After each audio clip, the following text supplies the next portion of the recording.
I'm 40 years old and my wife is 41. While I've frequently traveled for my job, my wife holds the position of an executive secretary. After being married for 17 years, my wife approached me with a surprising request to explore an open marriage. This caught me completely off guard, as I had never anticipated such a proposal.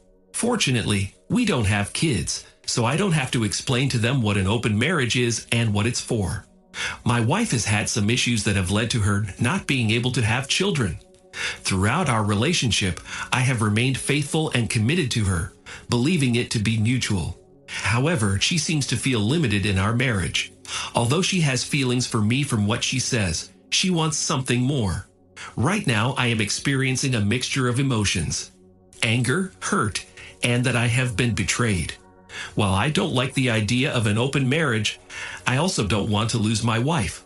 So despite my reluctance and with a heavy heart, I agreed to an open marriage, but with certain rules. First, we have agreed that neither of us will invite anyone to our homes.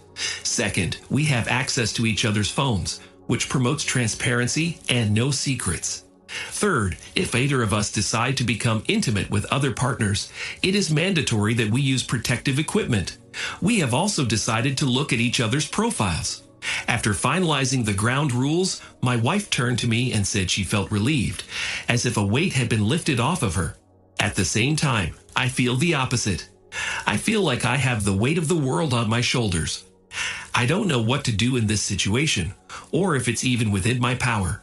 What I am sure of is my deep love for my wife. The mere thought of someone else being able to touch her is mind-boggling. As a result, we decided to sign up for a dating app. Our choice fell on one platform, namely Tinder. We studied each other's dating profiles, identifying those who seemed not only attractive, but those who were looking for additional partners. After a while, we studied each other's cell phones.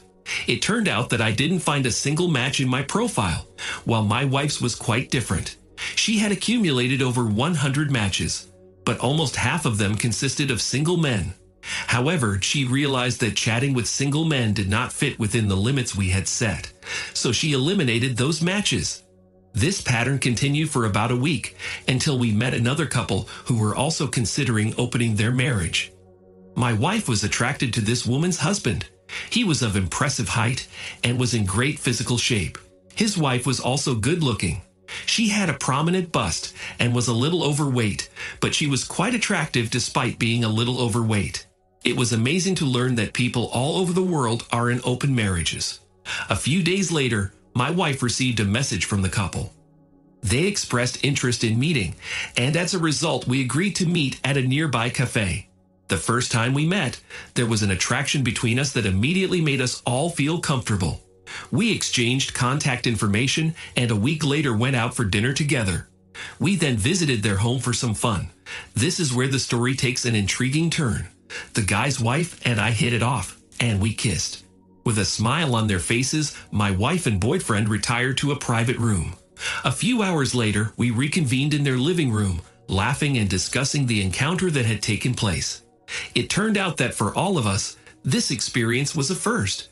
By common consent, we were to repeat the experience the following weekend, deciding to get together at our house this time.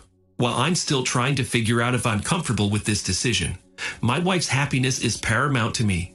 However, as the days passed, I began to notice that my wife was breaking one of the established rules. She showed some secrecy in using her phone, and I decided to talk about it. She explained that she keeps in touch with people she met on Tinder. I told her that such communication was not within the agreed-upon limits and asked her to give me her phone for verification. Although hesitant at first, she eventually handed me her phone. After looking through her messages, I found that she had sent several guys sexually explicit pictures of herself. In addition, she was communicating with all these guys who were apparently single. I was overcome with anger. I couldn't believe she could do such a thing, breaking the rules we had established. I discussed the situation with her, and she replied that she was just having fun. I asked her, "How would you react if I sent explicit pictures to other women?" She replied that she would be upset, to which I replied that that was exactly how I was feeling right now. We came to a consensus that she should erase all messages and delete photos ceasing communication with these people. Although she promised to honor this request, I wasn't sure I could trust her again. Soon the weekend came. The couple we were scheduled to meet canceled, and my wife and I were left alone. My wife was disappointed but had to deal with it. Nevertheless, I was bothered by the thought that she might not be satisfied with our arrangement and wanted to socialize with other people. After dinner, we returned home to enjoy our time together. Unfortunately, my wife's phone kept ringing, and she began to engage in secretive behavior with it again. I asked about the calls, but she brushed them off, saying they meant nothing. Skeptical, I decided to pick up her phone and examine the messages.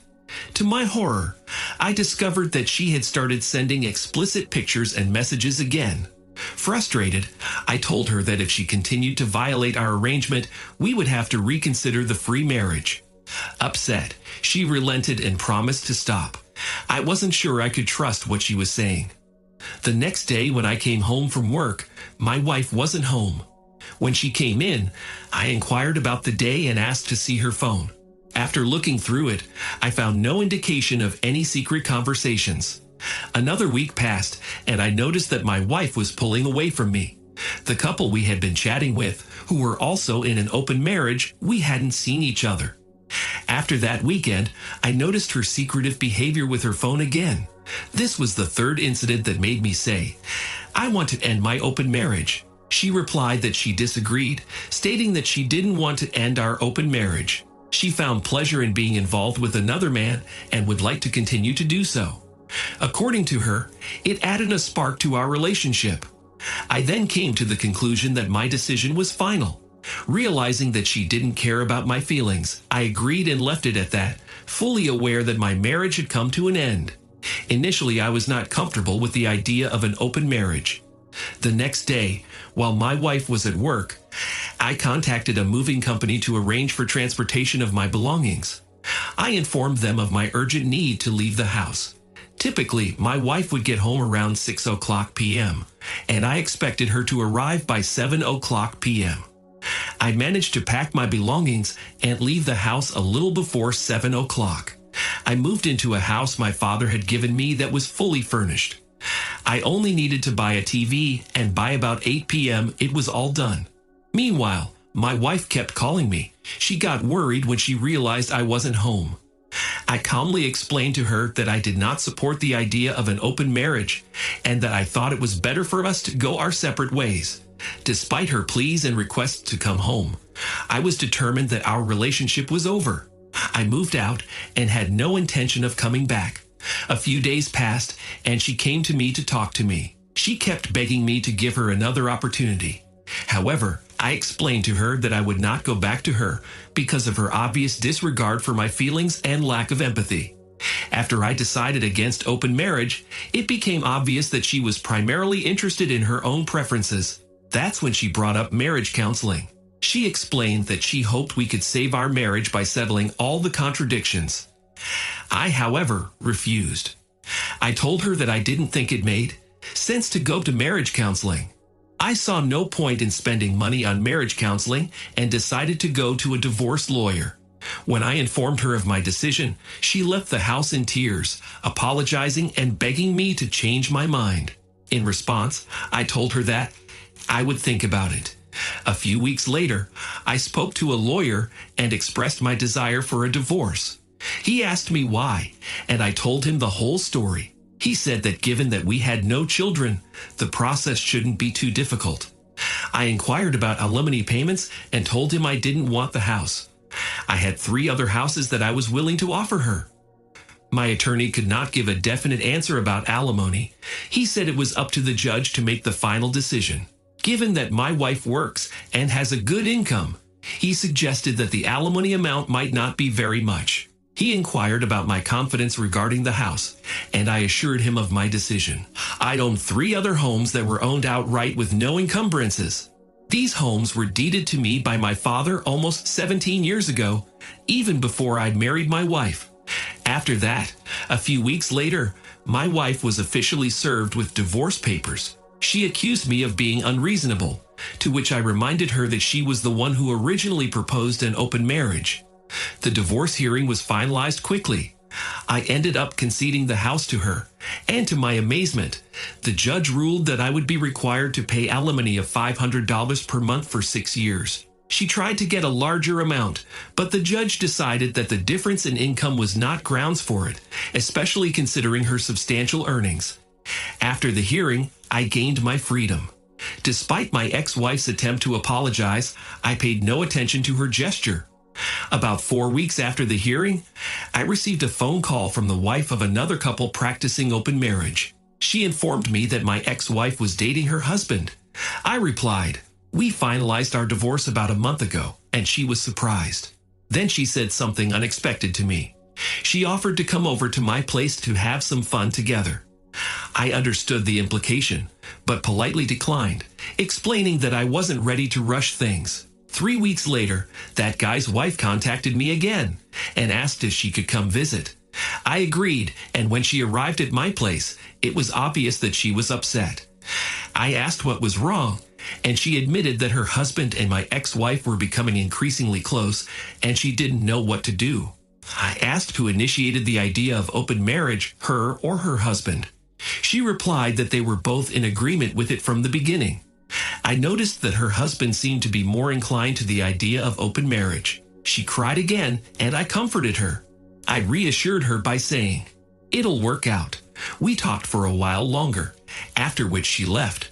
Although I could have easily had an affair with her, I decided not to. Eventually, she and her husband reconciled. I later found out that he ended his relationship with my ex-wife and decided to stay with his wife. I wasn't originally going to talk about my experience, but something compelled me to do so.